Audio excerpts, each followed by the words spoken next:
What if the thing you're most proud of, your kindness, your compassion, your so-called morality, is the very thing I use to destroy you? You strive to do what's right. You help, you forgive, you stand tall in your virtue. But tell me, do you ever ask why you do it? Or who it really serves? Because I don't need you to be evil. I just need you to be righteous. Blindly, proudly, obsessively. That's when your goodness becomes a weapon, not against me, but against yourself. Want to know how I twist your virtue into your downfall? Lean closer. Step number 1. First, I convince you to be good for the wrong reasons. Tell me, when you did the right thing last time, was it really because it was right? Or was it because you were afraid of how it would look if you didn't? You see, I don't need to stop you from being good. I just need to reroute why you do it. That's how it begins. I don't tempt you with evil. Not yet. I tempt you with images, with applause, with safety. I whisper just enough to twist your intention. You're such a kind soul, they say. And suddenly, that becomes your identity. Not who you are, but who you need to be. You can't upset anyone now. You can't speak the truth that might make others uncomfortable. So you nod, you smile, you agree, even when your gut screams no. And I grin, because your goodness has stopped being about truth. It's about optics, applause, approval. You didn't help them because they deserved it. You helped because you were afraid to be seen as selfish.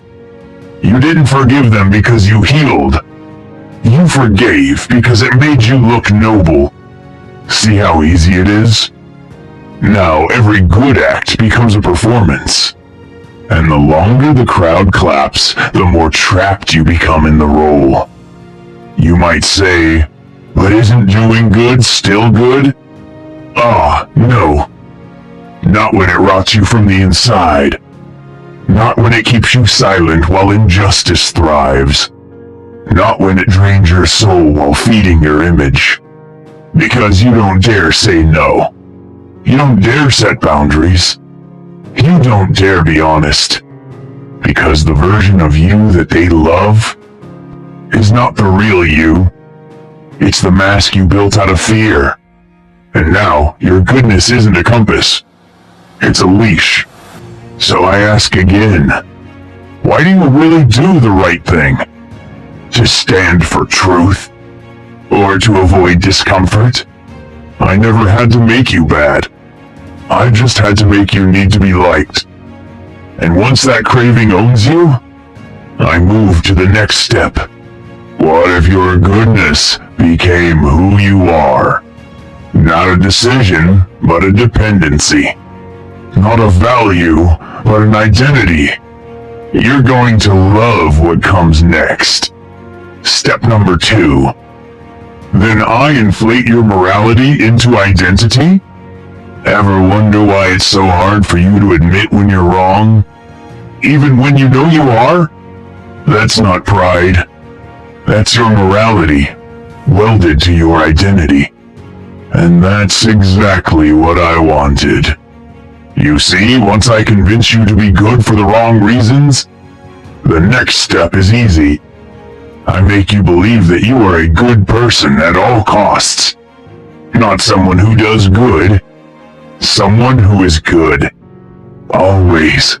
Automatically. Unquestionably. Do you see the trap? Now, every time someone questions your behavior, you don't hear critique. You hear condemnation. You don't ask, was I wrong? You ask, are they attacking me? Because I've made your moral choices indistinguishable from your self-worth. And now, correction feels like character assassination. It's not about the act anymore. It's about the image. You must be the kind one, the honest one, the compassionate one, even when you're not. You lie to protect the label. You deny the perception. You double down just to avoid the shame of inconsistency. And I simply fan the flames. You're better than them, I whisper. You meant well, that should count. You shouldn't have to explain yourself. They just don't understand your heart. See how clever that is? You start defending yourself instead of your choices. You get angry when people question your methods, because in your head, they're questioning your morality. And so, the world becomes your mirror. One crack, and you panic. Because if you're not the good person you believe you are, who are you? Now you avoid uncomfortable conversations. You dismiss opposing views.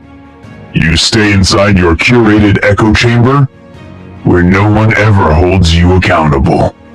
And I grow stronger. Because you're not growing. You're just protecting your righteousness. Here's the twist, though. The more you cling to your moral identity, the less moral you actually become. So tell me, when did you stop listening? When did the title good person become your armor instead of your compass? It's okay. You don't have to answer now. I already know. Because once I make your morality into identity, I start using it against you. Step number 3. Soon you can't say no without feeling evil? When was the last time you said no and didn't feel guilty for it? Not regretful, not unsure, but guilty. Like saying no made you a bad person? Yes, that's my work. Once I've inflated your morality into your identity, it's time to twist the screws. Now I make good synonymous with agreeable, helpful, self-sacrificing, available, always. I don't even need to tempt you with sin anymore. I just tempt you with obligation. Because here's the trick. I don't destroy you with bad choices. I destroy you with too many good ones. You start saying yes to everything. Yes, to people who drain you. Yes, to responsibilities you hate. Yes, to situations that quietly kill you. Because saying no would feel selfish, harsh, wrong. And that guilt? That pressure behind your ribs when you think of setting a boundary? That's me. Whispering. What kind of person turns down a friend in need? You're better than that. You can handle it.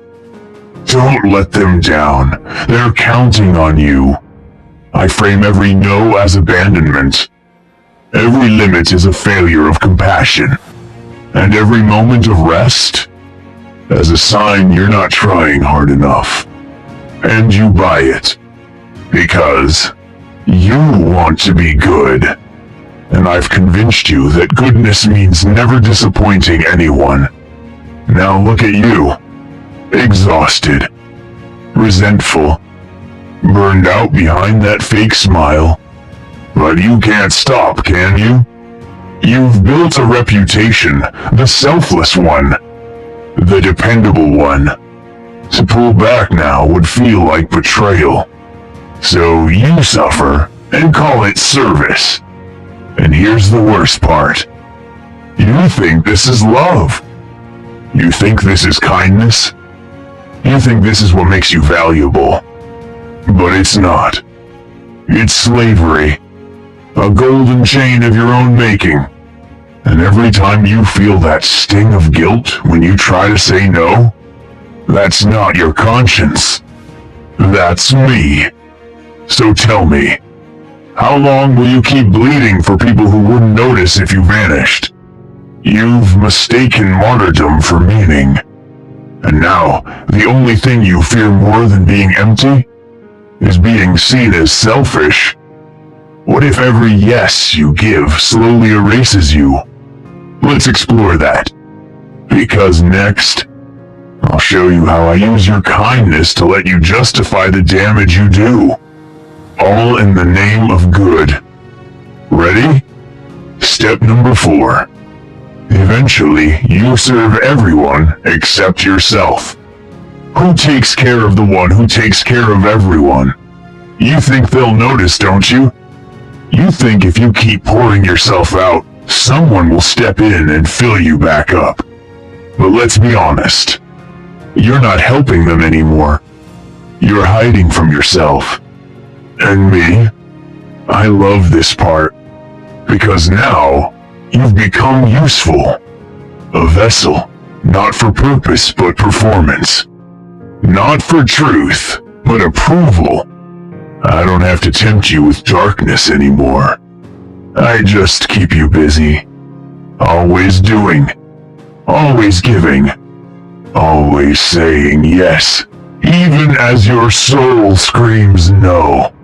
You serve everyone, except the one person who matters most. You. But don't worry, I've made you think that serving yourself is selfish. That rest is my weakness. That silence is laziness. That asking for help means you're not strong enough. And here's where it gets truly delicious. You wear your exhaustion like a badge. You confuse burnout with nobility. And you keep playing the role of the savior, hoping someone will finally save you back. But no one does, because they're used to you bleeding quietly. I've trained them well. You see, the more you ignore yourself, the easier you are to manipulate. You won't dream for yourself. You won't say what you really want. You won't dare disappoint others, even if it means disappointing your own soul. You've traded self-respect for image, and you think that's maturity, but it's not maturity. It's martyrdom. You've stopped asking questions. You've stopped setting boundaries. You've stopped checking in with your own needs, because everyone else's problems scream louder than your own quiet despair.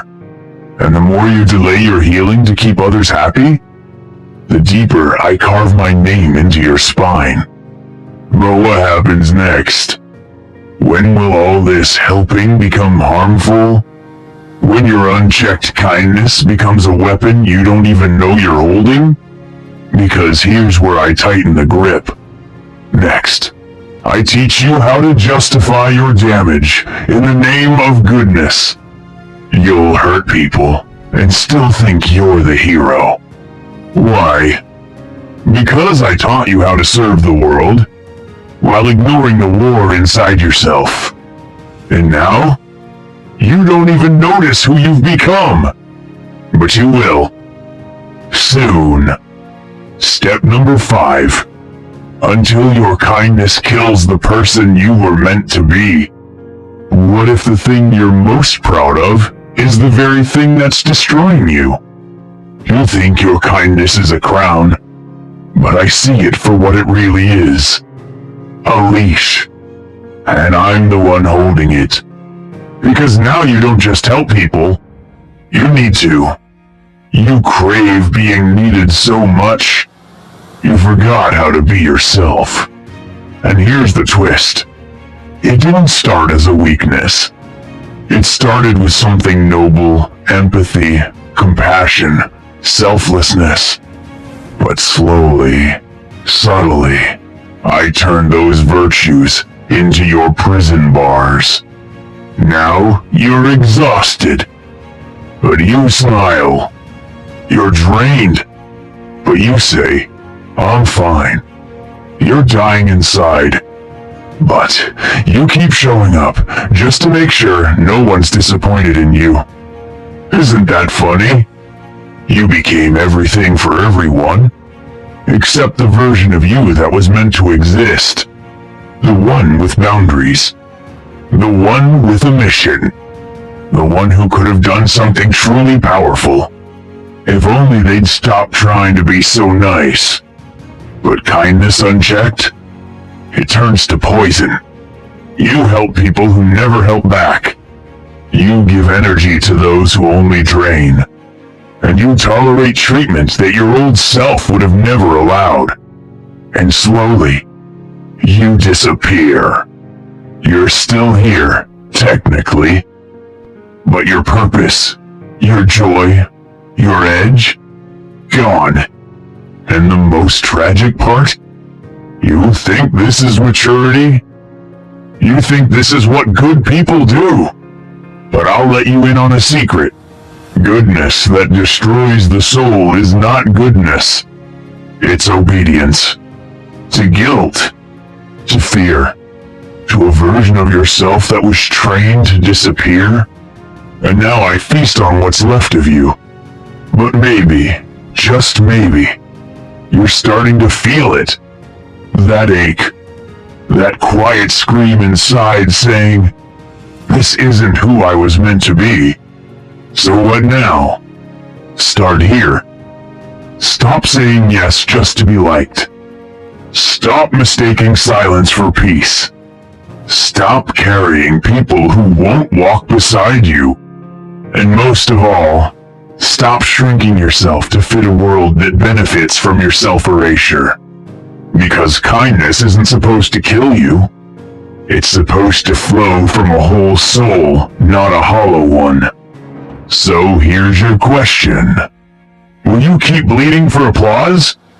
Or will you finally become the person, your niceness buried alive? The chains are loose, but you have to walk away. Before I tighten them again,